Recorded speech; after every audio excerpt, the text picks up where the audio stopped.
in Ghana, the revenue derived from cocoa, it's something very substantial in terms of revenue output to the country.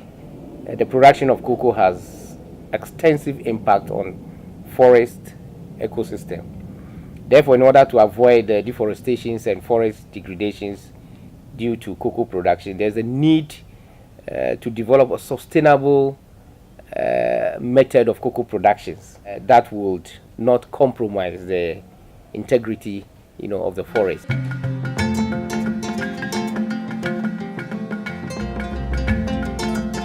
There's an interdependent relationship between cocoa and the forest.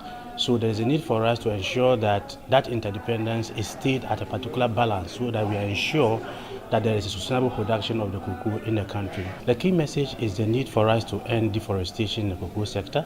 The initiative is very, very important and also very urgent. One, because of climate change. So it is therefore very important that we keep our forests intact to serve as the means of sequestering atmospheric carbon. In helping fight climate change, we are also removing the vulnerabilities of our cocoa production system to the impacts of climate change. First of all, we need to create a level of awareness amongst our farmers about the need for us to protect the environment. Next, we need to also train them. We need to provide them all the necessary resources that they need to be able to produce sustainably without encroaching on the forest. And then we also need to collaborate with the necessary institutions to ensure that the laws are enforced to the letter.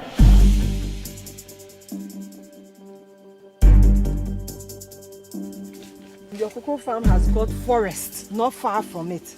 What do you think about the forest? Well, the forest, as this government came into power, he has been insisting that the land, especially the natural one, which has not been used, they have to protect them because there are a lot of destroyers around, and because of that, the government wants to stop them. So as I'm speaking to you now, there's almost about 4 or 5 miles away from me where you can see a forest. And now the forestry officers, they have been coming there to make sure that the forest is protected. So that means that you cannot plant cocoa in the forest. You can't go and cut the forest down and plant cocoa. No, you cannot. That place is reserved for the government. I want to understand how you can increase the yield of your cocoa farm without encroaching on the forest. What we can do is that now we have a variety of fertilizers. Because of the application of the fertilizer and the spraying of the cocoa, now the yield has been going up.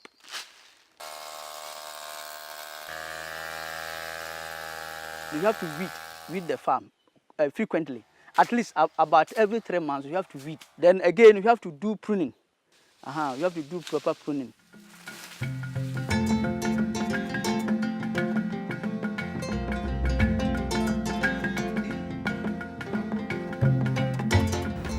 Sans forêt, il n'y a pas de pluie.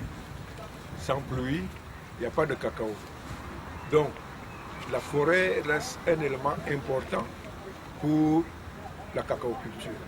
Je retiens surtout de cette réunion que ce soit le secteur privé, le secteur public, on est tous unanimes aujourd'hui qu'il est vraiment urgent de faire quelque chose pour la protection de l'environnement. En tant que structure intervenant dans la chaîne de commercialisation du cacao, donc ayant dans notre chaîne de commercialisation des acteurs, des producteurs, l'appui au niveau de la formation, au niveau de la sensibilisation.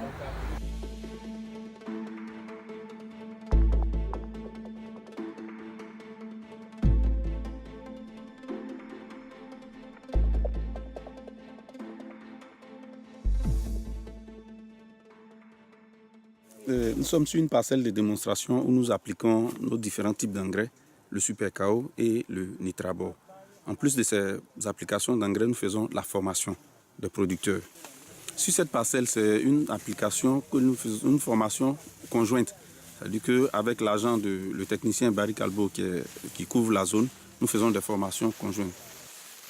Notre motivation est que sans l'engrais, nous avons des rendements qui ne sont pas grands.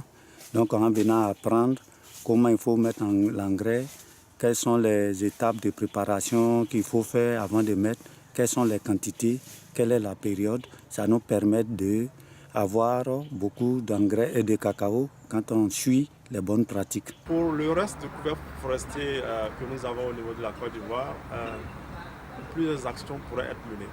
D'abord, on sait pourquoi il y a cette pression sur la forêt. Donc, on veut produire le cacao après avoir coupé la forêt. Si on arrive à démontrer à ces producteurs que là où il y a les vieilles jachères, on peut recoloniser ces jachères-là avec le cacao, alors on aura indirectement réduit la tentation des producteurs vers les forêts.